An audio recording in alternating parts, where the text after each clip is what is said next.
मी Shivani, Pune prime news मध्ये आपलं स्वागत। वादग्रस्त प्रशिक्षणार्थी IAS अधिकारी पूजा खेडकर यांच्या आई मनोरमा खेडकर यांना आज 18 जुलैला पोलिसांनी अटक केली।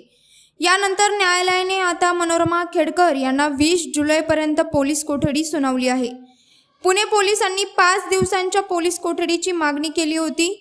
मनोरमा खेडकर यांचे काही दिवसांपूर्वी स्थानिक शेतकऱ्यांना धमकावतानाचे फोटो आणि व्हिडिओ सोशल मीडियावर व्हायरल झाले होते। याविषयी ॲडव्होकेट निखिल मालानी यांनी अधिक माहिती दिली आहे। मी ॲडव्होकेट निखिल अनिल मालानी आज ओड पोलीस स्टेशन FIR नंबर 302/2024 मध्ये आरोपी क्रमांक 1 मनोरमा खेडकर यांना पोलिसांनी सकाळी ताब्यात घेतलं आणि आज या ठिकाणी न्यायालयासमोर हजर केलं।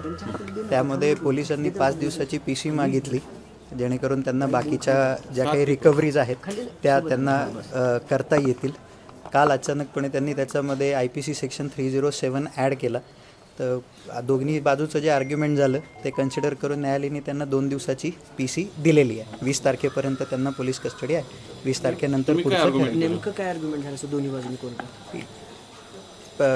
प्रॉसिक्युशनचं असं म्हणणं आहे की 2023 मध्ये घडलेली जी घटना होती ज्या संदर्भामध्ये माझे पक्षकार आणि यातील आरोपी यांनी ऑलरेडी FIR दाखल केलेला होता, ज्याच्यामध्ये चार्जशीट फाईल होऊन ते न्यायप्रविष्ट आहे।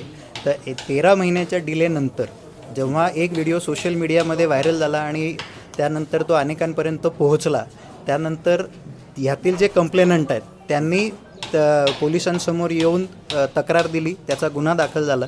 सुरुवातीला जेवढे ऑफेन्सेस झाले होते तेवढे सगळे बेलेबल होते।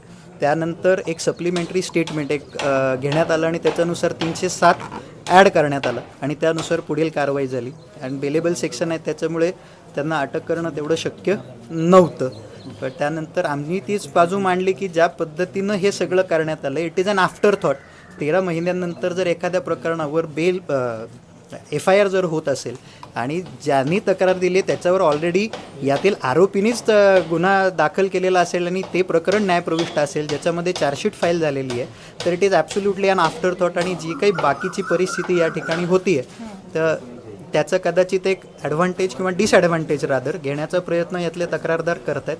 307च्या संदर्भामध्ये कोणत्याही पद्धतीचे ॲप्रिहेन्शन्स किंवा कोणत्याही प्रकारचे कंटेन्शन्स FIR मध्ये आढळून येत नाही।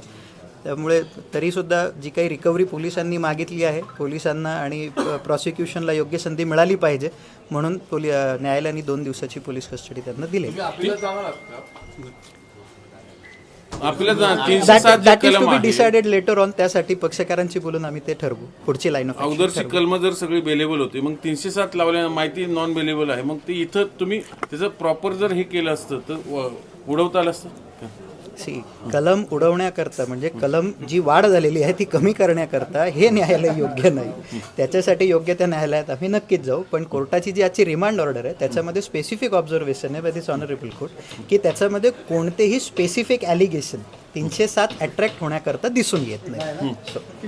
तरी ग्राह्य कसं धरलं मग जर तुम्ही म्हणता? आताची स्टेज ही फक्त आणि फक्त रिमांडची आहे, इन्व्हेस्टिगेशनमध्ये आहे। This is not a conclusion of trial. Sir एक हिंदी वाईट करू पाहत रहा पुणे प्राईम न्यूज। धन्यवाद।